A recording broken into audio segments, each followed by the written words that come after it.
ಭೀಮವಾಹಿನಿಯ ಸಾಧನೆ ಹಾದಿಯಲ್ಲಿ ಈ ಕಾರ್ಯಕ್ರಮಕ್ಕೆ ತಮಗೆಲ್ಲ ಪ್ರೀತಿಯ ಸ್ವಾಗತವನ್ನು ಬಯಸ್ತಾ ಇದ್ದೇನೆ. ಭೀಮ ಸ್ವಾಗತ. ಸಹೃದಯರೇ, ಕನಸು ಕಂಡ್ರೆ ಭಾಳ ದೊಡ್ಡದಾಗಿ ಕಾಣಬೇಕು ಅನ್ನುವಂಥದ್ದು ಮಹನೀಯರ ಮಾತು. ಹಾಗೆಯೇ ಡಾಕ್ಟರ್ ಬಾಬಾ ಸಾಹೇಬ್ ಅಂಬೇಡ್ಕರ್ ಅವರ ಮಾತು ಕೂಡ ನೆನಪಾಗುತ್ತೆ. ನಿಮ್ಮ ಪ್ರಯತ್ನ ದೊಡ್ಡದಿರಲಿ, ಅದರ ಫಲ ಕೂಡ ದೊಡ್ಡದಿರುತ್ತೆ ಅಂತ ಹೇಳಿ. ಹೌದು, ಚಿಕ್ಕ ವಯಸ್ಸಲ್ಲಿ ನಾವು ಹಲವಾರು ಕನಸುಗಳನ್ನು ಕಟ್ತೇವೆ, ಅದಕ್ಕೆ ಬೇಕಿರ್ತಕ್ಕಂಥ ಒಂದು ಪ್ರಯತ್ನವನ್ನು ಕೂಡ ಮಾಡ್ತೇವೆ. ಆದರೆ ಒತ್ತಾಸೆಯ ಕೊರತೆ, ಪ್ರೋತ್ಸಾಹದ ಕೊರತೆ ಸಿಕ್ಕಾಗ ಅಲ್ಲೆಲ್ಲೋ ಒಂದು ಸ್ವಲ್ಪ ಅದಕ್ಕೆ ಖಂಡಿತ ಕೊರತೆ ಏನು ಅನ್ನುವಂಥದ್ದು ನಾವು ಕಾಣ್ತೇವೆ. ಆದರೆ ಇನ್ನೂ ಕೆಲವರು ಇರ್ತಾರೆ, ಸಮಾಜದಲ್ಲಿ ನಡೀತಕ್ಕಂಥ ಅನ್ಯಾಯಗಳನ್ನು, ಅಧ್ವಾನಗಳನ್ನು, ಅಕ್ರಮಗಳನ್ನು ಹೇಗೆ ಪರಿಹರಿಸಬೇಕು ಅನ್ನೋದಕ್ಕೆ ಮುಖಾಮುಖಿಯಾಗೋದಕ್ಕೂ ಕೂಡ ಮುಂದಾಗ್ತಾರೆ. ಸಿಕ್ಕ ಅವಕಾಶಗಳ ಮೂಲಕ ಅದನ್ನು ಸಾಧಿಸಿ ಕೂಡ ತೋರಿಸ್ತಾರೆ. ಇವೆರಡು ಕ್ಯಾರೆಕ್ಟರ್ಗಳನ್ನ ಹೊಂದಿರತಕ್ಕಂಥ ಒಬ್ಬ ಅಪರೂಪದ ವ್ಯಕ್ತಿಯನ್ನು ನಾನಿವತ್ತು ನಿಮಗೆ ಪರಿಚಯ ಮಾಡ್ತಾ ಇದ್ದೇನೆ. ಅವರೇ ಶ್ರೀಯುತ ಲಕ್ಷ್ಮೀರಾಜ್ ಶೆಟ್ಟಿ ಅವರು. ಚಾಮರಾಜನಗರ ಜಿಲ್ಲೆಯ ಗುಂಡ್ಲುಪೇಟೆ ತಾಲೂಕಿನ ಒಂದು ಸಾಮಾನ್ಯ ಕುಟುಂಬದ ಹಿನ್ನೆಲೆಯಿಂದ ಬಂದಂಥ ಇವರು ಆರಂಭದ ದಿನಗಳಂದರೆ ಕಾಲೇಜು ದಿನಗಳಲ್ಲೇ ಹೋರಾಟದ ಕಿಚ್ಚನ್ನು ಮೆಚ್ಚಿಕೊಂಡವರು. ಅದಕ್ಕಾಗಿ ಪತ್ರಿಕೋದ್ಯಮದ ಮೂಲಕ ಒಂದು ರೀತಿ ಸಮಾಜದಲ್ಲಿ ನಡೀತಾ ಇದ್ದಂಥ ಅನ್ಯಾಯಗಳ ವಿರುದ್ಧ ದನಿ ಎತ್ತೋದಕ್ಕೆ ಮುಂದಾದವರು. ಆದರೆ ಅದಾವ ಕಾರಣವೂ ಗೊತ್ತಿಲ್ಲ.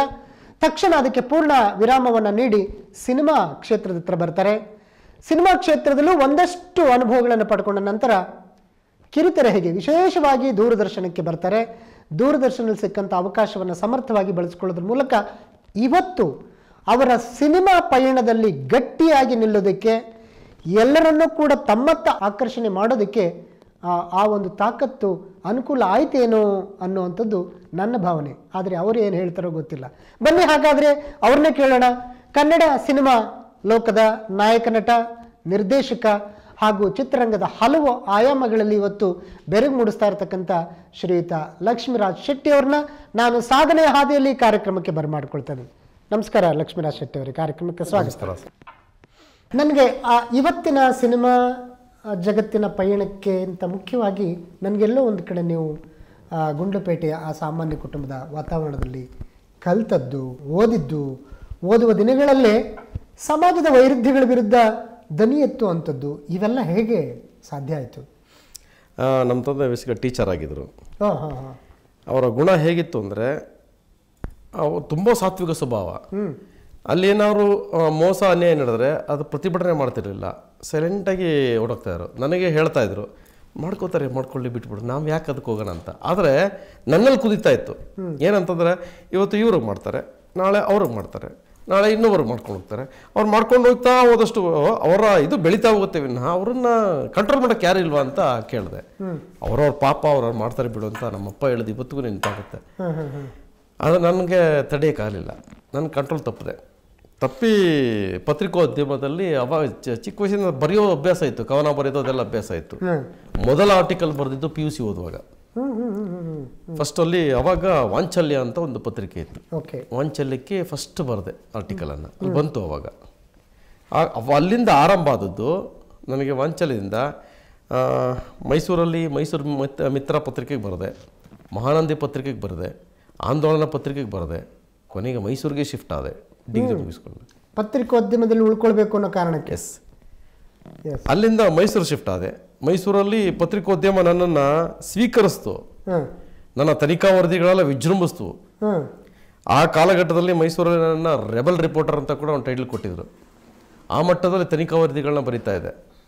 ಆದರೆ ಅಲ್ಲೂ ಊಟಕ್ಕೆ ಕೊರತೆ ಆಗೋಯ್ತು. ಬರವಣಿಗೆ ಊಟ ಕೊಡಲಿಲ್ಲ. ತನಿಖೆ ನಮಗೆ ಸಮಾಧಾನ ನೀಡುತ್ತೆ ಹೊರತು ಊಟ ತುಂಬಿಸ್ಲಿಲ್ಲ. ಚಿಕ್ಕ ವಯಸ್ಸಿಂದ ನನಗೆ ಇನ್ನೊಂದು ಗೀಳು ಅಂದರೆ ಸಿನಿಮಾ ಗೀಳಿತ್ತು ಸಿಕ್ಕ. ಆ ಸಿನಿಮಾ ಗೀಳು ಕರ್ಕೊಂಡು ನನ್ನ ಬೆಂಗಳೂರಿಗೆ ಕರ್ಕೊಂಡ್ಬಿಡ್ತು. ಆದರೂ ಅಲ್ಲೂ ನನಗೆ ಬರವಣಿಗೆ ನನ್ನನ್ನು ಬಿಡ್ತಾ ಇರಲಿಲ್ಲ. ಇಲ್ಲೊಂದು ಪತ್ರಿಕೆಗೆ ಸೇರಿಕೊಂಡೆ. ಹಂತ ಅಂತ ಅನ್ನೋ ಪತ್ರಿಕೆಯಲ್ಲಿ ಸೇರಿಕೊಂಡಾಗ ಒಂದು ಇನ್ಸಿಡೆಂಟು ಗುಂಡ್ಲುಪೇಟೆ ಅಂತ ಕರೆ ಬಂತು ನನಗೆ. ಮರಗಳ ಮಾರಣ ಹೋಮ, ತೇಗಿನ ಮರಗಳ ಮಾರಣ ಹೋಮ, ಅದರಿಂದ ರಾಜಕಾರಣಿಗಳ ಕೈವಾಡ ಇದೆ ಅಂತ ಹೇಳೋದು. ತಕ್ಷಣ ಇಲ್ಲಿಂದ ಹೊರಟೆ. ಸಣ್ಣ ಕ್ಯಾಮ್ರಾ, ನನಗೆ ಸಂಪಾದಕ ಕೊಟ್ಟಿದ್ದು ಕೇವಲ 200 ರೂಪಾಯಿ. ಆ 200 ರೂಪಾಯಿಯಲ್ಲಿ 60 ರೂಪಾಯಿ ರೀಲ್ ಹಾಕ್ಸಿ ತಗೊಂಡು ಹೋಗಿದ್ದೆ. ಹೋಗಿ ಆ ಮದ್ದೂರು ಫಾರೆಸ್ಟಲ್ಲಿ ಅರ್ಧ ದಾರಿಲಿ ಹೇಳ್ಕೊಂಡು ಕಾಡೊಳಗಡೆ ಹೊಟ್ಟೋದೆ. ಮರಗಳನ್ನು ಕಟ್ ಮಾಡಿ ಎಸ್ತಿದ್ದಾರೆ, ಭೀಕರವಾಗಿ ಬಿದ್ದಿವೆ ಮರಗಳು. ಇವತ್ತಿಗೂ ಅಲ್ಲಿ ಕಣ್ಣೀರಿಟ್ಟೆ ನಾನು ಆ ಮರಗಳ ಸ್ಥಿತಿಯನ್ನು ನೋಡಿ. ಯಾಕಂದರೆ ನಾನು ಪ್ರಕೃತಿಯನ್ನು ತುಂಬ ಪ್ರೀತಿಸ್ತೀನಿ. ಬೆಟ್ಟ ಗುಡ್ಡ ಮರ ಎಲ್ಲವನ್ನೂ ತುಂಬ ಪ್ರೀತಿಸ್ತಾ ಇದ್ದೆ. ಗೋಪಾಲಸ್ವಾಮಿ ಬೆಟ್ಟಕ್ಕೆ ಒಬ್ಬೊಬ್ಬರೇ ಹೋಗಿ ಕಾಡಲ್ಲೆಲ್ಲ ಸುತ್ತ ಬಂದುಬಿಡ್ತಾ ಇದ್ದೆ. ಹುಚ್ಚದ್ರಷ್ಟು ನನಗೆ ಮರಗಳನ್ನು ಗ್ರೀನ್ ಕಟ್ಟು ತುಂಬ ಇಷ್ಟ. ಅದನ್ನು ನೋಡಿ ಕಣ್ಣೀರಿಟ್ಟೆ, ಫೋಟೋಗಳು ತೊಗೊಂಡೆ. ಡೀಟೇಲೆಲ್ಲ ವಿಚಾರಿಸ್ತಾ ಹೋದಾಗ ಕೆಲವು ರಾಜಕಾರಣಿಗಳ ಮನೆಗಳಿಗೆ ಸಪ್ಲೈ ಆಗಿರೋದು ಗೊತ್ತಾಯಿತು. ಓಕೆ, ಅದನ್ನೆಲ್ಲ ಪತ್ರಿಕೆಯಲ್ಲಿ ದೊಡ್ಡ ರಿಪೋರ್ಟ್ ಆಯಿತು. ಗುಂಡ್ಲುಪೇಟೆಯಲ್ಲಿ ದೊಡ್ಡ ಗಲಾಟೆ ಆಯಿತು. ಗಲಾಟೆ ಆದ ಪರಿಣಾಮ ಇದಕ್ಕೆ ನನಗೆ ಸಂಪೂರ್ಣವಾಗಿ ಸಾಥ್ ಕೊಟ್ಟಿದ್ದು ಸತ್ಯನಾರಾಯಣ ಅಂತ ಅದೇ ಪತ್ರಿಕೆಯಲ್ಲಿ ಒಬ್ಬರು ಉಪಸಂಪಾದಕರಾಗಿ ಕೆಲಸ ಮಾಡ್ತಿದ್ರು. ಅವ್ರಿಗೆ ಆಶ್ಚರ್ಯ, ನೀನು ಹಿಂಗೆ ಮಾಡ್ತೀಯ, ಇದನ್ನು ಈ ಮಟ್ಟಕ್ಕೆ ದಾಳಿ ಮಾಡ್ತೀಯಲ್ಲ ಹಿಂಬದಿಯಿಂದ, ನೀನು ಯಾರು ಅಟ್ಯಾಕ್ ಮಾಡಲ್ಲ, ನಾನು ಬರ್ತೀನಿ ನೋಡಬೇಕು ಅಂತ ಬಂದರು. ಹಣೆ ಬರ ಚೇಂಜ್ ಆಗಿತ್ತು. 1997 ಜೂನ್ 5ನೇ ತಾರೀಕು ಅವ್ರನ್ನ ಸಾಯಿಸ್ಬಿಟ್ರು, ಕೊಲೆ ಮಾಡಿದ್ರು. ದೊಡ್ಡ ಸುದ್ದಿ, ರಾಜ್ಯಾದ್ಯಂತ ದೊಡ್ಡ ಸುದ್ದಿಯಾಗಿ ಚಳುವಳಿಗಳು ಆಗುವಂತ ಆ ಕ್ಷಣವನ್ನು ಇವತ್ತಿಗೂ ನೆನೆಸ್ಕೊಂಡ್ರೆ ತುಂಬ ನೋವಾಗುತ್ತೆ. ಇದು ಹಿಂದೆ ನನ್ನ ಆ ಕ್ಷಣ ಎಷ್ಟು ನೋವಾಗುತ್ತೆ ಅಂದರೆ, ಅವತ್ತು ಪೆನ್ನನ್ನು ಬಿಟ್ಟೆ. ಹೋಗಲಿ, ನನ್ನ ಈಗಲೂ ಕಾಡೋ ಒಂದು ಪ್ರಶ್ನೆ, ಕೊಲೆಗಾರ ಕೊಲೆ ಮಾಡಿದವನ್ನ ಅರೆಸ್ಟ್ ಮಾಡಿದ್ರು, ಅದೆಲ್ಲ ನಡೀತು, ಅವನಿಗೆ ಯಾವುದೇ ಸಾಕ್ಷಿ ಇಲ್ಲ ಅಂದ್ಬಿಟ್ಟು. ಬಟ್ ಕೊಲೆ ಆದವ್ರಿಗೆ ಯಾವುದೇ ನ್ಯಾಯ ಇಲ್ವಾ? ಈಗಲೂ ಕಾಡುವಂಥ ಪ್ರಶ್ನೆ ಅದು. ಅಂದರೆ ನನಗೆ ಕುತೂಹಲ ಇತ್ತು, ನೀವು ಪೆನ್ ಇಟ್ಟಿದ್ದು ಯಾಕೆ ಅಥವಾ ಪತ್ರಿಕೋದ್ಯಮದ ಸಂಪರ್ಕವನ್ನು ಕಳ್ಕೊಂಡಿದ್ದು ಯಾಕೆ ಅನ್ನೋದ್ರ ಬಗ್ಗೆ ಕುತೂಹಲ ಇತ್ತು. ಆ ಕುತೂಹಲ ಇದಕ್ಕೆ ಕಾರಣ ಅನ್ನುವಂಥದ್ದು. ಎಸ್ ಸರ್, ಅಫ್ಕೋರ್ಸ್ ನಾವು ಬರೆದ ಎಲ್ಲ ಲೇಖನಗಳು ಅಥವಾ ತನಿಖಾ ವರದಿಗಳು ಕೂಡ ಎಲ್ಲೋ ಒಂದು ಕಡೆ ಸಮಾಜಕ್ಕೆ ನ್ಯಾಯ ಕೊಡ್ತವೆ ಅಂತ ಅಂದ್ಕೊಳಕ್ಕಾಗಲ್ಲ. ನಿಮ್ಗೆ ನಿರಾಶೆ ಆಯಿತು. ಆ ನಿರಾಶೆ ತುಂಬಿಕೊಳ್ಳೋ ಅಂಥ ಪ್ರಯತ್ನ ಮುಂದಿನ ಹಾದಿಯಲ್ಲಿ ಏನಾದರೂ ಆಯಿತಾ? ಮುಂದಿನ ಹಾದಿಯಲ್ಲಿ ಅಂದರೆ ನೆಕ್ಸ್ಟ್ ನಾನು ಸಿನಿಮಾ ರಂಗಕ್ಕೆ ಬಂದ್ಬಿಟ್ಟೆ. ಸಿನಿಮಾದಲ್ಲಿ ಕೆಲವು ಸಿನಿಮಾಗಳಲ್ಲಿ ಕೆಲಸ ಮಾಡಿದೆ, ಅಸೋಸಿಯೇಟ್ ಆಗಿ ಅಸಿಸ್ಟೆಂಟಾಗಿ ಕೆಲಸ ಮಾಡಿದೆ. ಅಲ್ಲಿಂದ ತಮಿಳ್ನಾಡಲ್ಲಿ ಕುಟ್ಟಿ ಪದ್ಮಿನಿಯವರ ಟೀಮಲ್ಲಿ ಸೇರಿಕೊಂಡು ಅಲ್ಲೂ ಕೆಲಸ ಮಾಡಿದೆ. ಅಲ್ಲಿ ಮೆಗಾ ಸೀರಿಯಲ್ ಕೆಲಸ ಮಾಡಿದೆ. ಇದು ಅಲ್ಲಿಂದ ವಾಪಸ್ಸು ಇಲ್ಲಿ ಬಂದಾಗ ಮತ್ತೆ ಕಷ್ಟ ಸ್ಟಾರ್ಟ್ ಆಯಿತು, ಹೊಟ್ಟೆಪಾಡು. ಆವಾಗ ತಕ್ಷಣ ದೂರದರ್ಶನದಿಂದ ಒಂದು ಕರೆ ಬಂತು, ಬೆಂಗಳೂರು ದೂರದರ್ಶನ ಚಂದನ ಟಿವಿ. ಅಲ್ಲಿ LG ಶಿವಕುಮಾರ್ ಹತ್ರ ಹೋಗ್ಬಿಟ್ಟು ಅಪ್ಲಿಕೇಶನ್ ಕೊಟ್ಟೆ. ಬಯೋಡಾಟಾ ಎಷ್ಟು ಕಡಿಮೆ ಬರ್ತಿದೆ ಅಂದರೆ ನನಗೆ ಹೇಳ್ಕೊಟ್ಟಿರು, ಏನು ಬರಿಬೇಡ ಅಂತ. ಹೋಗಿ ಬರೆದು ಕೊಟ್ಟೆ. ಅವರು ನಿಂಗೇನು ಎಕ್ಸ್ಪೀರಿಯನ್ಸ್ ಇಲ್ಲ ಸರ್, ಎಕ್ಸ್ಪೀರಿಯನ್ಸ್ ಇಲ್ಲ ಅಂತೆ. ಬಟ್ ನಾನು ಕಳ್ಳ ಸಿಕ್ಕಾಕೊಂಬಿಟ್ಟೆ. ಒಂದಿನ ನನ್ನನ್ನು ಕೇಳಿದ್ರು, ನೀನು ನಿಜ ಹೇಳು, ನೀನು ಎಲ್ಲವನ್ನು ಕಲ್ತಿದ್ಯಾ ಅಂತ. ಅವಾಗ ಒಪ್ಕೊಂಡೆ ನನ್ನ ಸ್ಥಿತಿಯನ್ನೆಲ್ಲ. ಪರವಾಗಿಲ್ಲ, ಕೆಲಸ ಮಾಡು ಅಂತೇಳಿ ಕೆಲಸ ಮಾಡೋರು. ನಿಜವಾಗ್ಲೂ ಇವತ್ತಿಗೂ ನಾನು ಅವಾಗ ಡೈರೆಕ್ಷನ್ ಮಾಡ್ಬೇಕಾದ್ರೆ ಯಾವ ರೇಂಜಲ್ಲಿ ಆರ್ಭಟಿಸ್ತಾ ಇದ್ದೆ, ಪ್ರತಿಭಟಿಸ್ತಾ ಇದ್ದೆ, ಆ ಕೋಪ ಆವೇಶ ಎಲ್ಲವೂ ಇತ್ತು. ಆ ವ್ಯಕ್ತಿಯಿಂದ ನಾನು ಕಲ್ತಿದ್ದು ಅಂದರೆ, ಇವತ್ತೊಂದು ದಿವಸ ನಾನು ದೂರದರ್ಶನ ಇದು ನಿರ್ದೇಶನ ಮಾಡ್ತೀನಿ ಅಂತಂದರೆ ಅಲ್ಲಿ ನಗ್ನಗ್ತಾ ಇರ್ತಾರೆ ಜನ, ಎಲ್ಲ ಖುಷಿಯಿಂದ ಎಂಜಾಯ್ ಮಾಡ್ತಾರೆ. ಕುಂಬಳಕಾಯಿ ಹೊಡೆಸ ಗುಣ ತತ್ಕೊಂಡು ಹೋಗ್ತಾರೆ. ಒಬ್ಬರ ಮುಖದಲ್ಲೂ ಕೂಡ ಬೇಸರ ಬರಲ್ಲ, ಖುಷಿಯಿಂದ ಹೋಗ್ತಾರೆ. ಅದನ್ನು ಕಲಿಸ್ಕೊಟ್ಟಂಥ ವ್ಯಕ್ತಿ LG ಶಿವಕುಮಾರ್. ದೊಡ್ಡ ಇವತ್ತು ಅವ್ರು ಇಲ್ಲ, ಅವ್ರು ನಮಸ್ಕಾರ ಮಾಡ್ತಾರೆ. ನಾನು ಒಳಗೊಂಡಂತೆ ಆ ಹಳ್ಳಿಗಾಡಿನ ಬಹುತೇಕ ಪ್ರತಿಭೆಗಳನ್ನು ಎದೆಗೆ ಹಾಕ್ಕೊಂಡು ಬೆಳೆಸಿದಂಥ ವ್ಯಕ್ತಿ, ನಮಗೆಲ್ಲ ಮೆಂಟರ್ ಆಗಿದ್ದವರು, ಯಾವಾಗಲೂ ನಮ್ಮ ಜೊತೆ ಇರ್ತಾರೆ. ಏನು ಅಲ್ಲಿ ಅವರು ಒಂದು ವಿಭಿನ್ನ ಶೈಲಿಯ ಕೆಲಸಕ್ಕೆ ಹೆಸರಾದವರು LG ಶಿವಕುಮಾರ್ ಅಂತ ಕೇಳ್ತೀವಿ. ಅವರೊಬ್ಬ ನಾಟಕಕಾರ, ನಿರ್ದೇಶಕ, ಪ್ರಯೋಗಶೀಲ. ಆಮೇಲೆ ಆ ಬ್ಯುಸಿ ಶೆಡ್ಯೂಲ್ ಮಧ್ಯೆ ಕೂಡ ಹೊರಗಡೆ ಹೋಗಿ ನಾಟಕಗಳು ಮಾಡೋ ಅಂತ ಇದನ್ನ ಹೇಗೆ ಬಳಸ್ಕೊಂಡ್ರಿ ತಾವು? ಸರ್, ಅದೊಂದು ಶಕ್ತಿ ಪುಂಜ ಅಂತ ಗೊತ್ತಾದಾಗ ನನಗೆ ಅವ್ರನ್ನ ಬಿಟ್ಟು ಹೋಗಕ್ಕೆ ಮನಸ್ಸು ಕೂಡ ಆಗ್ತಿರ್ಲಿಲ್ಲ. ಅಲ್ಲೇ ಇದ್ಬಿಟ್ಟಿದೆ. ಬಟ್ ಅವ್ರ ಆಲೋಚನೆ ಬೇರೆ ಇತ್ತು. ಅವ್ರು ನನ್ನನ್ನು ಅರ್ಥ ಮಾಡ್ಕೊಂಡಿದ್ದಾರೆ, ನಾನು ಅವ್ರನ್ನ ಅರ್ಥ ಮಾಡ್ಕೊಂಡಿದ್ದೀನಿ. ಕೊನೆಗೆ ಅವರು ಎಷ್ಟು ಚೆನ್ನಾಗಿ ನನ್ನನ್ನು ಟ್ಯೂನ್ ಮಾಡ್ತಾ ಹೋದ್ರು ಅಂದರೆ, ಹೆಜ್ಜೆ ಹೆಜ್ಜೆಗೂ ನನ್ನನ್ನು ಸಖತ್ ಟ್ಯೂನ್ ಮಾಡಿಬಿಟ್ರು. ರಿಯಲಿ ನನಗೆ ಇವತ್ತು ನೆನಪಿಸ್ಕೊಟ್ರು ಮೈಜು ಬನ್ನತ್ತೆ. ಇವತ್ತವ್ರಿಲ್ಲ. ಅಲ್ಲಿಂದ ನನ್ನನ್ನು ಬೇಕಂತಾನೆ ಆಚೆ ಹಾಕ್ಬಿಟ್ರು. ಆಚೆ ಹಾಕ್ಬೇಕಾದ್ರೆ ಒಂದು ಮಾತುಗಳು, ನಾನು ಅತ್ತೆ ಕಣ್ಣಲ್ಲಿ ನೀರು ಹಾಕ್ತೀನಿ. ನನಗೆ ಭಯ, ಇನ್ನು ಮುಂದೆ ಏನು ಮಾಡಲಿ ಅಂತ ಗೊತ್ತಾಗ್ತಿಲ್ಲ. ಭಯ, ನೀನು ಏನಾರು ಮಾಡು, ನೀನು ಫಸ್ಟ್ ಆಚೆ ಹೋಗ್ಲಿಂದ, ನೀನು ಬೆಳಿಬೇಕಷ್ಟೇ. ನಾನು ಬೇರೆ ಇನ್ಯಾವುದೋ ದುರುದ್ದೇಶ ಇಲ್ಲ, ನೀನು ಬೆಳಿಬೇಕು, ದೂರ ಹೋಗು. ಇವತ್ತು ಬೆಳೆದಿದ್ದೀನಿ. ಅಲ್ಲೆಲ್ಲ ಒಂದು ಕಡೆ ಹಿಂದ್ಗಡೆ ಹೌದು ಇದ್ದಾರೆ, ಅವರ ಆಶೀರ್ವಾದ ಅವರಿದು ನನಗಿದ್ದೇ ಇದೆ. ನನಗೆ ನೆನಪಿರೋ ಹಾಗೆ ಅವ್ರ ಜೊತೆ ಸಾಕಷ್ಟು ಹೊರಗಡೆ ಕೆಲಸ ಮಾಡುವಂಥ ಅವಕಾಶ ಇತ್ತು. ಮಧುರ ಮಧುರವಿ ಮಂಜುಳಗಾನ ಅಂತೂ ಒಂದು ದೊಡ್ಡ ಯಶಸ್ಸನ್ನು ಕಾಣೋದಕ್ಕೆ ಎಲ್ ಜಿ ಶಿವಕುಮಾರ್ ಮತ್ತು ಅವ್ರ ಜೊತೆ ನಿಮ್ಮಂಥ ಪ್ರೊಡಕ್ಷನ್ ಅಸಿಸ್ಟೆಂಟ್ಗಳು ಕೆಲಸ ಮಾಡಿದ್ದು ಸಾಧ್ಯ ಆಯಿತು. ಕೆಲವು ಏನು ಇನ್ಹೌಸ್ ಪ್ರೋಗ್ರಾಮ್ಗಳು, ಸೀರಿಯಲ್ಗಳನ್ನ ಮಾಡಿದ್ರಿ. ಎಸ್, ಇವೆಲ್ಲ ನಿಮ್ಮನ್ನು ಒಂದು ರೀತಿ ಮೌಲ್ಡ್ ಮಾಡಿದರೆ ಇವತ್ತಿನ ಸಿನಿಮಾ ರಂಗದ ವಾತಾವರಣದಲ್ಲಿ ನೀವು ನೆಲೆ ನಿಲ್ಲೋಕ್ಕೆ ಸಾಧ್ಯ ಆಗಿದೆ. ಎಸ್, ಖಂಡಿತ ಸತ್ಯ ಇದು. ಇಲ್ಲಿನ ಕ್ಷೇತ್ರದ ಬಗ್ಗೆ, ಯಾಕೆಂದರೆ ಈ ಸಿನಿಮಾ ಕೂಡ ಈ ಬಣ್ಣದ ಲೋಕ ಎಲ್ಲರನ್ನೂ ಅರಗಿಸ್ಕೊಳ್ಳಲ್ಲ, ಎಲ್ಲರನ್ನೂ ಸ್ವೀಕರಿಸೋದಿಲ್ಲ. ಅಲ್ಲಿ ಒಂದು ರೀತಿ ಪಟ್ಟಭದ್ರ ಹಿತಾಸಕ್ತಿಗಳಿದ್ದಾವೆ. ಇವೆಲ್ಲ ನಾವು ಕೇಳ್ತೀವಿ. ಹೇಗಾಯಿತು ಸರ್ ನಿಮ್ಗೆ ಅನುಭವ? ಸರ್, ಇದೊಂದು ಭಾರಿ ಹೋರಾಟದ ಬದುಕಾಗೋಯ್ತು ನನಗೆ. ನೋಡಿ, ಹೊಸ ಚೇಂಬರ್ ಸ್ಟಾರ್ಟ್ ಆಯಿತು. ನಾವು ಚಿತ್ರವನ್ನು ಮಾಡಲೇಬೇಕು, ದೊಡ್ಡದಾದ ಚಿಕ್ಕದೋ ಗೊತ್ತಿಲ್ಲ. ಮೊದಲನೇ ಸಿನಿಮಾ ನಾಯಕ ನಟರಾಗಿ ಅಭಿನಯಿಸಿದ್ದು ಲೇಹ್ಯ ಅಜ್ಜಿ ಲೇಹ್ಯ. ಇವತ್ತಿಗೂ ಅದು ಕೇಳಿದ್ರೆ ಎಲ್ಲ ರೋಮಾಂಚನಗೊಳ್ತಾರೆ. ಒಳ್ಳೆ ರೊಮ್ಯಾಂಟಿಕ್ ಮೂವಿ, ಹಾಗಾಗಿ ಖುಷಿ ಪಡ್ತಾರೆ. ಸರ್, ಅದಕ್ಕಿಂತ ಮುಂಚೆ ನಾನು ಮಾಡಿದ್ದು ಜಂಬದ ಹುಡುಗಿ, ಯಶ್ ನಾನು ಎಲ್ಲ ಮಾಡಿದ್ವಿ. ಸೀರಿಯಲಲ್ಲಿ ಹೋಗಿದ್ದಾರೆ ಗಣೇಶ್ ನಾನು ಎಲ್ಲ ಯದ್ವಾ ತದ್ವಾ ಸೀರಿಯಲ್ ಆ್ಯಕ್ಟ್ ಮಾಡಿದ್ದೆ. ಅದರೆಲ್ಲರ ಅನುಭವ. ಆಮ್ ನಂತರ ನಾನು ದೂರದರ್ಶನವನ್ನು ಖಾಸಗಿ ಚಾನಲ್ ಕೆಲಸ ಮಾಡಿ ಅಲ್ಲಿಂದ ಹೊರಗೆ ಬಂದಾಗ ತಿಳಿನೀರು ಅಂತ ಒಂದು ಸಿನಿಮಾದಲ್ಲಿ ಪ್ರಮುಖ ಪಾತ್ರವನ್ನು ವಹಿಸಿ ಇಡೀ ಸಿನಿಮಾ ರನ್ ಆಗೋದೇ ನನ್ನ ಮೇಲೇ ಇದೆ. ಬಟ್ ನಾಯಕ ನಟ ಅಂತ ಅಲ್ಲೆಲ್ಲೂ ಅವರು ಹೇಳಿಲ್ಲ, ನಾನು ಸುಮ್ಮನೆ ಆಗ್ಬಿಟ್ಟೆ. ಅದಾದಮೇಲೆ ಲೇಹ್ಯ ಅಜ್ಜಿ ಲೇಹ್ಯ ಸಂಪೂರ್ಣವಾಗಿ ನಾಯಕ ನಟನಾಗೆ ಅಭಿನಯಿಸಿದ್ದು. ತುಂಬ ತುಂಬ ಲೋ ಬಡ್ಜೆಟ್, ಯಾರೂ ನಿರೀಕ್ಷೆ ಮಾಡೋಕ್ಕಾಗಲ್ಲ ಅಷ್ಟು ಲೋ ಬಡ್ಜೆಟ್ ಪಿಕ್ಚರ್ ಮಾಡಿದ್ದೀವಿ ಅಂತ. ಅಷ್ಟು ಲೋ ಬಡ್ಜೆಟ್. ಅದು ನಾಯಕಿ, ಪ್ರಖ್ಯಾತ ನಾಯಕಿ, ನನಗೆ ತುಂಬ ಸಾಥ್ ಕೊಟ್ಟಳು ನಯನಾ ಕೃಷ್ಣ. ಅವರ ಜೊತೆಗೆ ಅಭಿನಯ ಅದನ್ನು ಮಾಡಿದ್ವಿ, ಪಿಕ್ಚರೇನ ಮಾಡಿಬಿಟ್ವಿ. ಸೆನ್ಸರ್ ಪ್ರಾಬ್ಲಮ್ ಸ್ಟಾರ್ಟ್ ಆಯಿತು. ಯಾಕೆಂದರೆ ಅದು 2ನೇ ಚೇಂಬರ್ ಇದ್ರ ಮುಖಾಂತರ ನಮಗೆ ಅಪ್ಲಿಕೇಶನ್ ಹಾಕಿ ಅಪ್ರೂವಲ್ ತೊಗೊಂಡಿದ್ವಿ, ಟೈಟ್ಲ್ ಅಪ್ರೂವಲ್. ಮೊದಲನೇ ಇತಿಹಾಸ, ಅದು ಇತಿಹಾಸವನ್ನು ಸೃಷ್ಟಿ ಮಾಡಿದ ಮೊದಲ ಚಿತ್ರ ಲೇಹ್ಯ ಅಜ್ಜಿ ಲೇಹ್ಯ.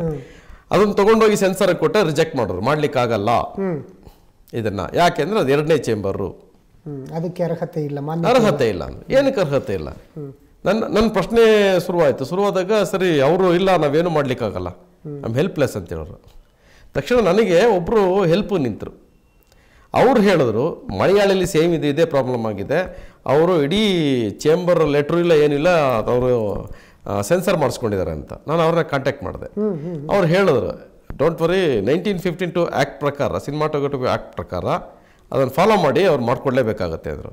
ನಾನು ಇಡೀ ಇದನ್ನು ಓದಿದೆ, 1952 ಆ್ಯಕ್ಟ್, ಸಿನಿಮಾಟೋಗ್ರಫಿ ಆ್ಯಕ್ಟ್ ತೊಗೊಂಡೋಗಿ ಸೆನ್ಸರ್ ಇದರಲ್ಲಿ ಕಾಪಿ ಇಟ್ಟೆ. ನೋಡಿ ಇದ್ರ ಪ್ರಕಾರ ನನಗೆ ಮಾಡಿಕೊಡಿ ಅಂದೆ. ಅವ್ರು ನನಗೆ ಒಂದು ರಿಕ್ವೆಸ್ಟ್ ಮಾಡ್ರು, ನನಗೆ ಇಲ್ಲಿ ತುಂಬ ಪ್ರಾಬ್ಲಮ್ ಆಗಿದೆ, ಒತ್ತಡ ಆಗ್ತಾ ಇದೆ, ನೀವು ಬಾಂಬೆಗೆ ಹೋಗಿ ಒಂದು ಲೆಟ್ರನ್ನ ಹಾಕ್ಸ್ಬಿಡಿ ಅಂತ. ಸರಿ, ನಾನು ಸೆನ್ಸರಿಂದ ಆಫೀಸಿಂದ ಹೊರಗೆ ಬರ್ತಿದ್ದಂಗೆ ನನಗೆ ಕರೆ ಬಂತು. ತಾಕತ್ತಿದ್ರೆ ನಿಹಾಲಾನಿ ಅವ್ರನ್ನ ಭೇಟಿ ಮಾಡೋವಾಗ ನಿಹಾಲಾನಿ ಅವರಿದ್ದರು, ಅದರಲ್ಲಿ ಅಧ್ಯಕ್ಷರು ಎಂಟೈರ್ ಇಂಡಿಯಾಕ್ಕೆ. ಹೇಳಿದ್ರು, ನಾನು ಇಲ್ಲಿ ಬಸ್ ಹತ್ತಿರ ಹೊರಟದೆ, ಹೋಗ್ತಿದ್ದೆ. ನನ್ನ ಶಿಷ್ಯರು ಇನ್ನೂ ಅಲ್ಲೇ ಇದ್ದಾರೆ, ಬಾಂಬೆಲಿ ಇದ್ದಾರೆ. ನನ್ನ ಶಿಷ್ಯರು ಎಲ್ಲ ಕಡೆ ಕೆಲಸ ಮಾಡ್ತಾರೆ. ನನಗೆ ಇಷ್ಟು ವರ್ಷದ ಅನುಭವದಲ್ಲಿ ನನ್ನ ನಿರ್ದೇಶನ, ನನ್ನ ಶಿಷ್ಯರು ಇದ್ದಾರೆ. ಅವ್ರಿಗೆ ಫೋನ್ ಮಾಡಿದೆ, ನನ್ನ ಶಿಷ್ಯನಿಗೆ ಮಕ್ಕಂದರ್ ಅಂತಿದ್ದಾನೆ, ಅವನಿಗೆ ಫೋನ್ ಮಾಡಿದೆ, ಯೂಸುಫ್ ಮತ್ತು ಮಕ್ಕಂದರ್. ಫೋನ್ ಮಾಡ್ತಾನೆ, ಅವರು ಸರ್ ನನ್ನ ಗುರುಗಳ ಬರ್ತಾರೆ ಹೋಗಿ ಅಂತ ಹೇಳಿದ್ರು.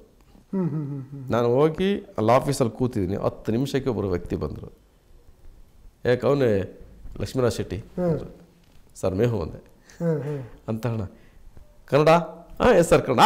ಬಾಗುರು ಅಂತ ತಪ್ಕೊಂಡ್ರು. ಅವ್ರಿಗೇನು ಅನ್ನಿಸ್ತೇನೋ ಗೊತ್ತಿಲ್ಲ. ತಕ್ಷಣ ಒಳಗಡೆ ಹೋದರು, ಅಮರ್ ಆದ್ಮೇಲೆ ಬೇಗ ಇದು ಮಾಡೋಕೆ. ಅವತ್ತು ಆ್ಯಕ್ಚುಲಿ ನಿಹಾಲಾನಿಯವರು ಬರ್ತಿರ್ಲಿಲ್ಲ ಅವತ್ತು. ನಿಹಾಲಾನಿಯವರು ಈ ವ್ಯಕ್ತಿಯ ಫೋನ್ ಕಾಲ್ಗೆ 4 ಗಂಟೆಗೆ ಬಂದು ಕೂತ್ಕೊಂಡ್ರು. ಮಹೇಶ್ ಭಟ್ರು ಇದ್ರು, ದೊಡ್ಡ ದೊಡ್ಡ ನಿರ್ದೇಶಕರು ಎಲ್ಲರೂ ಇದ್ರು. ಅವತ್ತು ನನ್ನ ಮುಂದೆ ಕೂರಿಸ್ಕೊಂಡ್ರು. ಒಳ್ಳೆ ಉಪಚಾರ ಆಯಿತು. ನನ್ನ ಲೈಫಲ್ಲಿ ಆ ಉಪಚಾರ ಸಿಗುತ್ತೆ ಅಂತ ನಾನು ಎಕ್ಸ್ಪೆಕ್ಟೇ ಮಾಡಿರಲಿಲ್ಲ. ಒಟ್ಟಾರೆ ಆ ಬಿಕ್ಕಟ್ಟಿಂದ ಬಿಡಿಸ್ಕೊಂಡು ಬರೋ ಒಂದು ಇತಿಹಾಸವನ್ನು ನಿರ್ಮಾಣ ಮಾಡಿದ್ರಿ, ಖಡಕ್ ಸಂದೇಶ ಕೊಟ್ರಿ.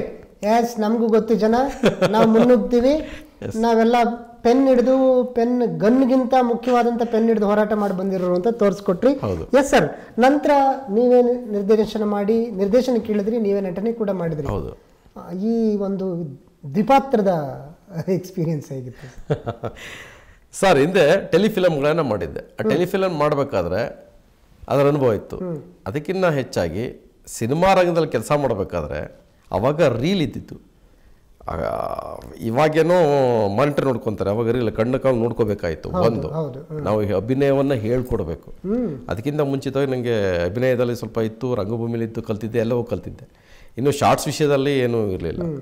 ರವಿಚಂದ್ರನ್ ಅವ್ರ ಜೊತೆ ಸ್ವಲ್ಪ ಪಳಗಿದ ಅನುಭವನೂ ಇತ್ತು ನನಗೆ. ಅವರು ಇಲ್ಲೂ ಡಬಲ್ ಆ್ಯಕ್ಟಿಂಗ್ ಮಾಡ್ತಾರೆ, ಈ ಕಡೆ ನಿರ್ದೇಶಕ, ಆ ಕಡೆ ನಾಯಕನಾಗಿ. ಓಕೆ, ಇದೆಲ್ಲವನ್ನೂ ನೋಡಿದ್ನಲ್ಲ ನಾನು. ಸೊ ನಾನು ಅದಕ್ಕೆ ನನಗೇನು ಅನ್ನಿಸ್ಲೇ ಇಲ್ಲ. ತುಂಬ ಈಸಿಯಾಗಿ ಸಿನಿಮಾ ಮಾಡಿದೆ, ತುಂಬ ಈಸಿಯಾಗಿ.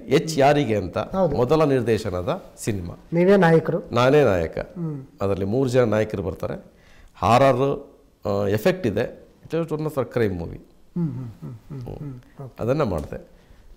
ಅದಾದ ನಂತರ ಯಾವ ಪ್ರಾಜೆಕ್ಟ್ ಕೈ ಹಾಕಿದ್ರಿ?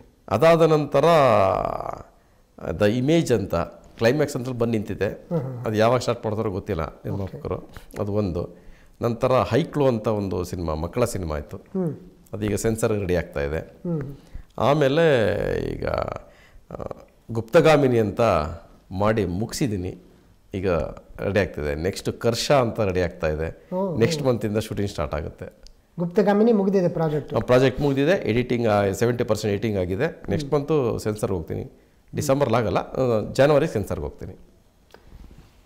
ನಟನೆ, ನಿರ್ದೇಶನ, ಚಿತ್ರಕಥೆ, ಸಂಭಾಷಣೆ ಇವೆಲ್ಲ ಬೇರೆ ಬೇರೆ ಆಯಾಮಗಳಲ್ಲಿ ನಿಮ್ಮನ್ನು ಗುರುತಿಸ್ಕೊಳ್ಳೋದಕ್ಕೆ ಕಷ್ಟ ಅನ್ಸಲ್ವಾ?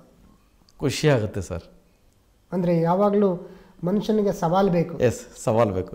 ಎಷ್ಟು ಸವಾಲಿರುತ್ತೋ ಅಷ್ಟು, ಯಾರಿಗೆ ಹೋರಾಟದ ಮನೋಭಾವ ಇರುತ್ತೋ ಸವಾಲುಗಳನ್ನು ಸ್ವೀಕರಿಸ್ಕೊಂಡು ಬೆಳೀತಾ ಹೋಗ್ತಾರೆ. ಎಷ್ಟು ಕಷ್ಟ ಇದ್ರೆ ಡೋಂಟ್ ಕೇರ್. ಯಾವಾಗ ಹೋರಾಟದ ಮನೋಭಾವ ಕುಗ್ಗುತ್ತೋ ಕಷ್ಟ ಆಗ್ಬಿಡ್ತದೆ. ನಾವು ಚಿಕ್ಕ ವಯಸ್ಸಿನ ಸಿನಿಮಾ ನೋಡುವಾಗ ಕಾಶಿನಾಥ್ ಅವ್ರನ್ನ ಈ ಇದರಲ್ಲಿ ನೋಡ್ತಾ ಇದೀವಿ ನಾವು. ಸಿನಿಮಾದ ಎಲ್ಲ ಕ್ಷೇತ್ರಗಳಲ್ಲೂ ಅವರು ಇರೋರು. ಇದೇ ಸಕ್ಸಸ್ಫುಲ್ ಫಿಲ್ಮ್ಗಳನ್ನೇ ಕೊಡೋದು. ಇದೇ ಮಾತನ್ನ ನನಗೆ ವಿ ಮನೋಹರ್ ಸರ್ ಹೇಳಿದ್ರು. ನನಗೆ ನಿನ್ನ ಟೀಮ್ ನೋಡಿದ್ರೆ ನನಗೆ ಕಾಶಿನಾಥ್ ಸರ್ ನೋಡ್ದಂಗೆ ಆಗುತ್ತೆ. ಪುಟ್ಟ ಟೀಮು, ಎಲ್ಲರೂ ಒಟ್ಟಿಗೆ ಇರ್ತೀವಿ, ಯಾವುದೇ ಆಡಂಬರ ಇಲ್ಲ, ಇದು ಕೆರಾವನ್ ವ್ಯಾನ್ಗಳಂತೂ ಯಾವುದೂ ಇಲ್ಲ, ಸಾಲ ಬಂದು ನಿಂತ್ಕೊಳ್ಳಲ್ಲ, ಸಿನಿಮಾ ಸ್ಟಾರ್ಟ್ ಆಗೋದು ಗೊತ್ತಾಗಲ್ಲ, ಮುಗಿಯೋದು ಗೊತ್ತಾಗಲ್ಲ, ನೀನು ನೋಡ್ರೆ ನನ್ಗೆ ಭಾಳ ಖುಷಿ ಆಗುತ್ತೆ ಅಂತ ವಿ ಮನೋಹರ್ ಸರ್ ನಾನು ಬೆಂತಟ್ಟಿದ್ದಾರೆ. ಸಂಗೀತ ನೀಡೋದೊಂದು ಬಾಕಿ ಇದೆ ನಿಮ್ಮದು. ಅದಾದರೆ ಬಹುಶಃ ಕಾಶಿನಾಥ್ ಅವರ ಒಂದು ಸಮಾನಾಂತರ. ಪಾಪ ಅವ್ರನ್ನ ಮೀರ್ಸಕ್ಕೆ ಯಾರೂ ಆಗಲ್ಲ ಬಿಡಿ, ಆ ಮಟ್ಟದ ದೊಡ್ಡ ಪ್ರತಿಭೆ ಅದು. ಅಲ್ಲ, ಈ ಬೇಸಿಕ್ ರಿದಮ್ ಗೊತ್ತಿರೋರಿಗೆ ಅದನ್ನು ಕೂಡ ಮಾಡಬಹುದು. ಯಾಕೆಂದ್ರೆ ಈಗ ನನ್ನ ಎಲ್ಲಾ ಸಿನಿಮಾದ ಸಾಂಗ್ಗಳು ತುಂಬಾ ಚೆನ್ನಾಗಿವೆ. ಆ ಬೇಸಿಕ್ ರಿದಮ್ ಕ್ರಿಯೇಟ್ ಮಾಡೋದೇ ನಾನು. ಕ್ರಿಯೇಟ್ ಮಾಡಿ ಇದೇ ರಿದಮ್ ಅಲ್ಲಿ ಬೇಕು ಅಂತ ಹೇಳ್ತೀನಿ. ಅಲ್ಲಿ ಕೂತ್ಕೊಂಡು ಸಂಗೀತ ನಿರ್ದೇಶಕ ನಾವು ಎಲ್ಲ ಚರ್ಚೆ ಮಾಡ್ತೀವಿ. ಸೊ ಒಂದು ಲೈನ್ ಸಿಗುತ್ತೆ. So continue. ಅದಾದ್ರೆ ನಂತರ ಬಹಳಷ್ಟು ಜನ, ಉಪ್ಪಿ ಇರ್ಬೋದು, ರವಿಚಂದ್ರನ್, ಇವರೆಲ್ಲರೂ ಆ ಒಂದು ಒಬ್ಬರೇ ಕ್ಯಾರೆಕ್ಟರ್ ಬೇರೆ ಬೇರೆ ಕ್ಯಾರೆಕ್ಟರ್ಗಳಲ್ಲಿ ಕೈ ಆಡ್ಸೋಕ್ಕೆ ಸಾಧ್ಯ ಆಯಿತು. ಅದೊಂದು ಭಾಗ. ನನಗೆ ಇವತ್ತು ಕನ್ನಡ ಸಿನಿಮಾ ನೋಡಿದಾಗ, ಸಿನಿಮಾ ಲೋಕವನ್ನು ನೋಡಿದಾಗ ಒಂದು ಅಚ್ಚರಿ ಕೂಡ ಆಗುತ್ತೆ, ಇನ್ನೊಂದು ಭಯ ಕೂಡ ಆಗುತ್ತೆ. ಭಯ ಯಾಕೆ ಅಂತಂದರೆ ಒಡಿ ಬಡಿ ಕಡಿ ಸಿನಿಮಾಗಳು, ಅದು ಭಯ. ಏನು ಮೆಸೇಜ್ ಇದೆ ಗೊತ್ತಿಲ್ಲ, ಆದರೂ ಸಿನಿಮಾ ಗೆದ್ದುಬಿಡುತ್ತೆ. ಇನ್ನು ಮೆಚ್ಚುಗೆ ಯಾಕಾಗುತ್ತೆ ಅಂತಂದರೆ ಸಣ್ಣ ಸಣ್ಣ ಬಜೆಟಲ್ಲಿ ಎಲೆ ಮರೆ ಕಾಯಂಗೆ ಎಲ್ಲೋ ಇದ್ದವರು ದಿಢೀರಂತ ಒಳ್ಳೆ ಸಿನಿಮಾಗಳು ಕೊಟ್ಬಿಡ್ತಾರೆ. ಅಂತ ಪ್ರಯೋಗಶೀಲ. ನೀವು ಯಾವ ಗುಂಪಿಗೆ ಸೇರಿದವರು? ಸರ್, ನಾನು 2ನೇ ಗುಂಪಿಗೆ ಸೇರಿದವನು. ಸಣ್ಣ ಬಜೆಟಲ್ಲಿ ಕೊಡ್ತೀನಿ. ಯಾಕೆ ಅಂತಂದ್ರೆ ಆ ಟೇಸ್ಟ್ ಅನ್ನೋದು ಇದೆಯಲ್ಲ, ಯಾವ್ದು ಉಪ್ಪಿನಕಾಯಿ ಸ್ವಲ್ಪ ರುಚಿ ಜಾಸ್ತಿ ನೋಡಿ. ಅನ್ನ ಇಷ್ಟೇ ಊಟ ಮಾಡಿ ಉಪ್ಪಿನಕಾಯಿ ನೆಕ್ಕದಾಗ ರುಚಿ ಬೇರೆ ಇರ್ತದೆ. ನಾನು ಉಪ್ಪಿನಕಾಯಿ ಆಗಕ್ಕೆ ಇಷ್ಟಪಡ್ತೀನಿ. ಎರಡನೇ ಹೌದು, ಅಲ್ಲೂ ಕೂಡ ಭರವಸೆ ನಮ್ಗೆ ಎದ್ದು ಕಾಣ್ತಾ ಇದೆ. ಹೌದು, ಕಾಣುತ್ತೆ. ಇನ್ನೊಂದು ಸರ್, ಇಲ್ಲಿ ಹೇಳ್ತೀನಿ, ಹೆವಿ ದುಡ್ಡಾಕಿ ಪಿಕ್ಚರ್ ಮಾಡಿ ಸೋಲನ ಒಪ್ಕೊಂಡು ಕೊನೆಗೆ ಆ ನಿರ್ಮಾಪಕರ ಗೋಳನ್ನ ತುಂಬಾ ನೋಡ್ಬಿಟ್ಟಿದ್ದೀನಿ. ತುಂಬಾ ಜನಗಳನ್ನ ನೋಡಿದ್ದೀನಿ. ನನ್ನ ಸ್ನೇಹಿತರ ಬಳಗದಲ್ಲೇ ಇದ್ದಾರೆ. 3 ಕೋಟಿ 4 ಕೋಟಿ ಅಂತ ಇನ್ವೆಸ್ಟ್ ಮಾಡಿ 5 ಲಕ್ಷ ಸಿಗದೆ ತಲೆಮರೆಸ್ಕೊಂಡು ಓಡಾಡೋಂಥ, ವರ್ಷಗಟ್ಟಲೆ ತಲೆಮರೆಸ್ಕೊಂಡು ಓಡಾಡೋಂಥ ಸ್ಥಿತಿಗಳನ್ನು ಇರೋ ನಿರ್ಮಾಪಕರು ನನ್ನ ಫ್ರೆಂಡ್ಸ್ಗಳನ್ನ ನೋಡಿದ್ದೀನಿ ನಾನು. ಇವತ್ತಿಗೂ ಸಂಕಟ ಆಗುತ್ತೆ. ನಾನು ಕೇವಲ ಕೆಲವೇ ದುಡ್ಡುಗಳಲ್ಲಿ ಮಾಡಿಬಿಟ್ಟು ರಿಲೀಸ್ ಮಾಡಿ ಅವ್ರು ಹಾಕಿರೋ ದುಡ್ಡು ಬಂದಾಗ ಆತನು ನಗ್ನಗ್ತಾ ಸೇಫ್ಟಿಯಾಗಿರ್ತಾನೆ.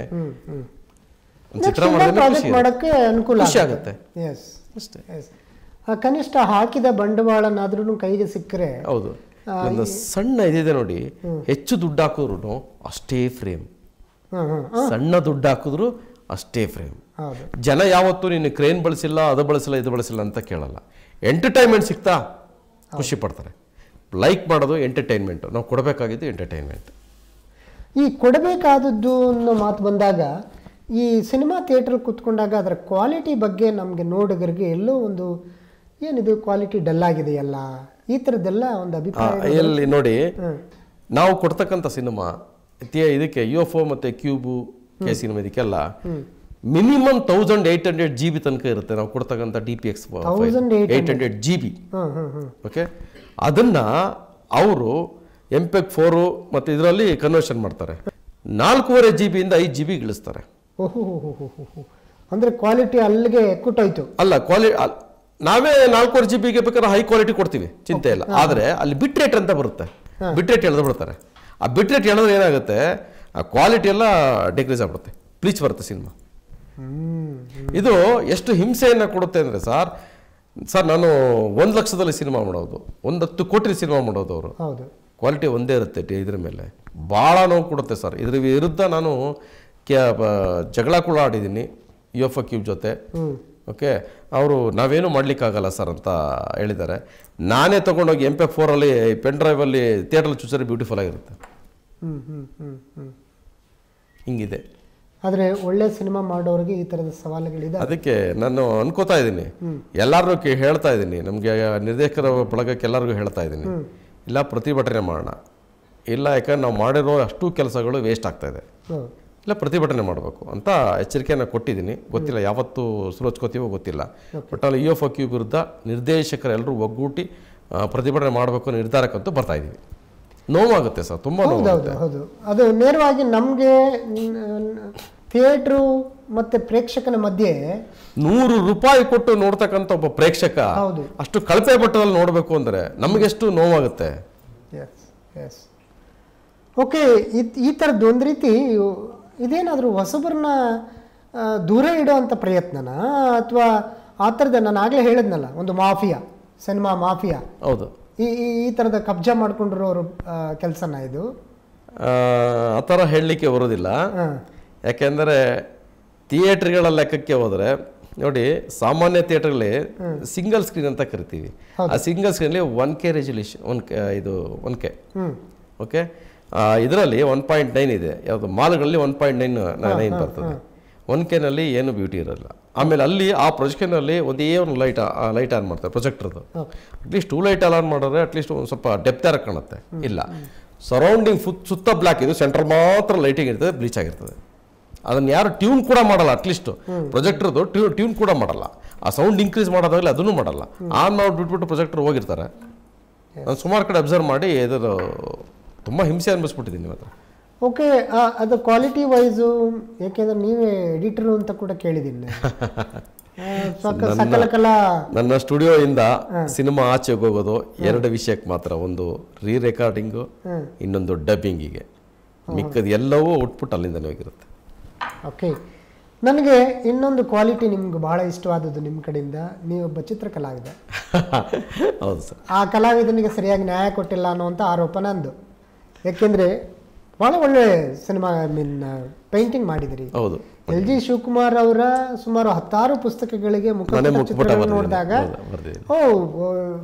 ಅದ್ಭುತ ಅನಿಸ್ತು. ಆದರೆ ಕಲಾಕೃತಿಗಳು ಹೊರಗಡೆ ಬರಲಿಲ್ಲ, ಮತ್ತು ನೀವು ಪೇಂಟಿಂಗನ್ನು ಅಷ್ಟು ಹಚ್ಕೊಳ್ಳಿಲ್ಲ ಅನ್ನುವಂಥ ಆರೋಪ ನಂದು. ಅದು ಚಿಕ್ಕ ವಯಸ್ಸಿನ ನನಗೆ ಪೇಂಟಿಂಗ್ ಅಂದರೆ ತುಂಬ ಹುಚ್ಚಿತ್ತು, ಬರ್ಕೊಂಡೇ ಬರ್ತಾ ಇದ್ದೆ. ಅಲ್ಲೂ ನನಗೆ ಅವಮಾನಗಳು, ಅಲ್ಲೂ ಮೋಸಗಳು. ಓಕೆ, ಮಾಡಿದ ಕೆಲಸಕ್ಕೆ ಅಟ್ಲೀಸ್ಟ್ ಎಲ್ಲ ಕೆಲಸ ಮಾಡಿಸ್ಕೋತಾರೆ, ಕಾಸು ಕೊಡ್ತಾ ಇರಲಿಲ್ಲ. ನಾನು ಕಾಸಿಗೋಸ್ಕರನೇ ಒದ್ದಾಡಿದೆ. ಕಾಸಿನೇನು ಕಲ್ಲ, ಊಟಕ್ಕೆ ಒದ್ದಾಡಿದೆ. ಎಷ್ಟರ ಮಟ್ಟಿಗೆ ತೃಪ್ತಿ ಇದೆ? ಈ ಎಲ್ಲ ಸವಾಲುಗಳನ್ನು ದಾಟಿ ಇಲ್ಲಿ ಬಂದಿದ್ದೀನಿ, ನಾನು ನೆಲೆ ನಿಂತಿದ್ದೀನಿ ಅಂತ ಆ ಒಂದು ಭಾವ ನಿಮಗೆ ಬಂದಿದೆಯಾ? ಅಥವಾ ಇಲ್ಲ, ನಾನು ಸಾಗಬೇಕಾಗಿರೋ ದಾರಿ ಇನ್ನೂ ದೂರ ಇದೆ ಅನ್ಸುತ್ತೆ? ಇಲ್ಲ, ಇನ್ನೂ ದೂರ ಇದೆ. ನಾನೇನು ನನ್ನ ಇಷ್ಟೂ ಬದುಕನ್ನು ಅವಲೋಕನ ಮಾಡೋದಾದ್ರೆ ಏನು ಒಂದು ಹೆಜ್ಜೆ ಇಟ್ಟಿರ್ಬೋದೇನು ಅನ್ಸುತ್ತೆ ಅಷ್ಟೇ. ನನಗೆ ಇನ್ನೂ ತುಂಬ ಮೆಟ್ಲುಗಳಿವೆ, ಹತ್ತಬೇಕು, ಬಿಡಲ್ಲ, ಹತ್ತೀನಿ. ಸೂರ್ಯನಾರಾಯಣ ಪಂಜಾಜಿಯವರು ನಿಮ್ಮ ಬಹಳ ವರ್ಷದ ಸ್ನೇಹಿತರು, ಇವತ್ತು ಗುಪ್ತಗಾಮಿಗೆ ಅವರೇ ಪ್ರೊಡ್ಯೂಸರ್. ಹೇಗೆ ಆ ಗೆಳೆತನ ಕೂಡ ಒಳ್ಳೆ ಪ್ರೊಡಕ್ಷನ್ನ ತರಬಹುದಲ್ಲ? ಆ ಮಹಾತ್ಮರು ನಿಜಕ್ಕೂ ಅವ್ರಿಗೆ 2 ಕೈ ಎತ್ತು ಮುಗಿಬೇಕು. ಸಾಮಾನ್ಯವಾಗಿ ಒಂದು ಚಿತ್ರವನ್ನು ನಿರ್ಮಾಣ ಮಾಡ್ತೀವಿ ಅಂದರೆ ಪ್ರೊಡ್ಯೂಸರ್ ಬಂದು ಹಿಂಗೆ ಕೂತ್ಬಿಟ್ಟಿರ್ತಾರೆ. ಹೌದು. ಆದರೆ ಅವರು ನನಗೆ ಹಣವನ್ನು ಕೊಟ್ಟು ಮಾಡು ಮಗನೇ ಅಂದರು ಅಷ್ಟೇ. 2 ಸಲ ಬಂದು ನನ್ನ ಪ್ರೊಡಕ್ಷನ್ ಹತ್ರ ಒಂದು 10 ನಿಮಿಷ ಕೂತಿದ್ದು, ಎಲ್ಲರಿಗೂ ಸ್ವೀಟ್ ಕೊಟ್ಬಿಟ್ಟು ನಾನು ಬರ್ತೀನಿ ಕಂದ ಮಾಡೋ ಮಗನೇ ಅಂತ ಹೇಳ್ಬಿಟ್ಟು ಹೋದ್ರು. ಎಷ್ಟು ಖುಷಿ ಆಗುತ್ತೆ ಅಂತ ಅದು ನನಗೆ ನಿಜವಾಗ್ಲೂ ನನಗೆ ಅವರ ಧ್ವನಿನೇ ನನಗೆ ಒಂಥರ ಸ್ಫೂರ್ತಿ. ನನಗೆ ಬಹಳ ದೊಡ್ಡ ಯಕ್ಷಗಾನ ಕಲಾವಿದರು. ಹೌದು, ಯಕ್ಷಗಾನ ಪ್ರಮೋಟ್ ಮಾಡೋದಕ್ಕೆ ಅವರು ಮಾಡ್ತಾ ಇರತಕ್ಕಂಥ ಪ್ರಯತ್ನ, ಅವರು ಯಕ್ಷಗಾನ ಸಮ್ಮೇಳನ ನಡೆಸುವಂಥದ್ದು, ಇವೆಲ್ಲವೂ ಕೂಡ ಒಂದು ರೀತಿ ಇವತ್ತು ಯಕ್ಷಗಾನ ಕಲೆಯೂ ಕೂಡ ಎಲ್ಲೋ ಸ್ವಲ್ಪ ತನ್ನ ಛಾಪನ್ನು ಕಳ್ಕೊಳ್ತಾ ಇದೆ ಅನ್ನುವಾಗ ಅಂಥವರು ಮುಂದಾಗಿದ್ದಾರೆ. ಜೊತೆಗೆ ನಿಮ್ಮಂಥ ನಿರ್ದೇಶಕರನ್ನ ಬೆಳೆಸೋದಕ್ಕೂ ಕೂಡ ಮುಂದಾಗಿದ್ದಾರೆ ಅನ್ನುವಂಥದ್ದು ಹೆಚ್ಚುಗಾರಿಕೆ ಸಂಗತಿ. ಎಸ್ ಸರ್, ನಿಮ್ಮ ಇಡೀ ಜರ್ನಿ ಎಲ್ಲ ಒಂದು ಕಡೆ ಸಿನಿಮಾ ಅಂದ ಕೂಡಲೇ ಬಣ್ಣದ ಲೋಕದ ಆ ಪಯಣದ ಜೊತೆಗೆ ಸಾಂಸಾರಿಕ ಜೀವನದಲ್ಲೂ ಕೂಡ ನಾವು ಯಶಸ್ಸನ್ನು ಕಾಣಬೇಕು. ಇವತ್ತು ಬಹುತೇಕ ಬಣ್ಣದ ಲೋಕಕ್ಕೆ ಎಲ್ಲ ಅದೊಂದು ಕೆಟ್ಟದ ಇದು ಅಂಟ್ಕೊಂಡ್ಬಿಟ್ಟಿದೆ ಅಂತ ನಾವು ಓದ್ತೇವೆ, ಕೇಳ್ತೇವೆ. ಸರ್, ನಿಮ್ಮ ಪ್ರಯತ್ನಗಳಿಗೆ ಮನೆಯವರ ಸಪೋರ್ಟ್ ಹೇಗೆ ಸರ್? ತುಂಬ ಚೆನ್ನಾಗಿ ಸಪೋರ್ಟ್ ಮಾಡ್ತಾರೆ. ಆ ವಿಷಯದಲ್ಲಿ ನಾನು ಪುಣ್ಯ ಮಾಡಿದ್ದೆ. ನನ್ನ ಹೆಂಡತಿ, ಮಕ್ಕಳು, ನನ್ನ ಕುಟುಂಬ ಎಲ್ಲರ ವಿಷಯದಲ್ಲೂ ನಾನು ತುಂಬ ಪುಣ್ಯ ಮಾಡಿದ್ದೆ. ಅಂದರೆ ಆ ಥರದ ಒಂದು ಸಂಪೂರ್ಣ ಸಹಮತ ಇದ್ದಾಗ ಖಂಡಿತವಾಗ್ಲೂ ಇವೆಲ್ಲ ಸಾಧನೆ ಆಗುತ್ತೆ. ಮುಂದೆ ಏನಾದ್ರೂ ಬಹಳ ಮುಖ್ಯವಾಗಿ ಇಂಥದ್ದನ್ನು ಮಾಡಲೇಬೇಕು, ಇಂಥದ್ದನ್ನು ಮಾಡಿ ತೋರಿಸ್ಬೇಕು, ನನ್ನನ್ನು ಅವಮಾನಿಸಿದಂಥ ಸಮಾಜಕ್ಕೆ ತಿರುಗೇಟು ಕೊಡಬೇಕು ಅನ್ನುವಂಥದ್ದು ಏನಾದ್ರು ಇದೆಯಾ? ಇದೆ ಸರ್, ನಾನು ಅಂದ್ಕೊಂಡಿದ್ದೀನಿ 2019ರಲ್ಲಿ ಅದು ಅಂಥದ್ದೊಂದು ದೊಡ್ಡ ಪ್ರಯತ್ನವನ್ನು ಮಾಡಬೇಕು ಅಂತ ಅಂದ್ಕೊಂಡಿದ್ದೀನಿ. ಯಾಕೆಂದರೆ ಅದನ್ನು ಈಗ ನಾನು ಆ ವಿಷಯದಲ್ಲಿ ನಾನು ಏನನ್ನು ಹೇಳಲಿಕ್ಕಾಗಲ್ಲ. ಆದರೆ ಇಡೀ ನನ್ನ ಆ ಚಿತ್ರಕ್ಕೆ ಇಡೀ ಪ್ರಪಂಚದ ಪೂರ್ತಿ ತಿರು ನೋಡಬೇಕಾಗಿದೆ. ಅದು ಹಿಸ್ಟಾರಿಕಲ್ ಫಿಲಮ್ಮು ಮಾಡಬೇಕು ಅಂತ ಸಿದ್ಧತೆಯನ್ನು ಮಾಡ್ಕೋತಾ ಇದ್ದೀನಿ. ಮೆಂಟಲಿ ಫಿಸಿಕಲಿ ರೆಡಿ ಆಗ್ತಾ ಇದ್ದೀನಿ. ನನಗೆ ಗೆಳೆಯರೆಲ್ಲರೂ ಬಾಂಬೆಯಿಂದ ಮತ್ತು ಹೈದರಾಬಾದಿಂದ ನನಗೆ ಸಾಥ್ ಕೊಡಲಿಕ್ಕೆ ಎಲ್ಲರೂ ಬಂದಿದ್ದಾರೆ. ಮಾತುಕತೆ ಎಲ್ಲ ಮಾಡ್ಕೊಂಡಿದ್ದೀನಿ. ನಾನು ಯಾವತ್ತು ಲಾಂಚ್ ಮಾಡ್ತೀನೋ ಅವತ್ತೇ ಸ್ವಲ್ಪ ಬಹುಶಃ ಕರ್ನಾಟಕ ಹಿಸ್ಟ್ರಿಯಲ್ಲಿ ಒಂದು ಸಣ್ಣ ಪ್ರಳಯ ಆಗುತ್ತೆ. ಅದು ಮಾತ್ರ ಖಂಡಿತ. ಹೌದು, ಚಿತ್ರಲೋಕದಲ್ಲಿ ಆಗುತ್ತೆ. ಸರ್, ಅದು ಆಗಬೇಕು. ಯಾವಾಗಲೂ ಈಗ ಬರ್ತಾ ಇರತಕ್ಕಂಥ ಶಾರ್ಟ್ ಫಿಲಿಮ್ಗಳು ಎಷ್ಟು ಮಟ್ಟಿಗೆ ಭಾಳ ಮುಖ್ಯವಾಹಿನಿಯಲ್ಲಿ ಗುರುತಿಸ್ಕೊಳ್ತಾ ಇದ್ದೇವೆ. ಹಾಗೆಯೇ ಒಳ್ಳೆಯ ಸಿನಿಮಾಗಳನ್ನ ಕೊಡುವಂಥ ಅಭಿರುಚಿ ಹೀನರಾಗ್ತಾ ಇದ್ದಂಥ ಪ್ರೇಕ್ಷಕರನ್ನು ಮತ್ತೆ ಅಭಿರುಚಿಯತ್ತ ತೊಗೊಂಡು ಬರೋದಕ್ಕೆ ಪ್ರಯತ್ನಗಳು ನಡೀತಾ ಇದ್ದಾವೆ. ಆ ಪ್ರಯತ್ನಗಳು ನಿಮ್ಮಿಂದಲೂ ಕೂಡ ಹೆಚ್ಚೆಚ್ಚಾಗಲಿ ಅಂತ ಹೇಳಿ ನಾನು ಹಾರೈಸ್ತಾ, ನಮ್ಮ ಭೀಮವಾಹಿನಿಯ ಇವತ್ತಿನ ಸಾಧನೆ ಹಾದಿಯಲ್ಲಿ ಕಾರ್ಯಕ್ರಮಕ್ಕೆ ಬಂದ್ರಿ. ಭೀಮಶಕ್ತಿ ನಿಮ್ಮ ಜೊತೆ ಇರುತ್ತೆ. All the best sir. ನಮಸ್ಕಾರ. Thank you sir.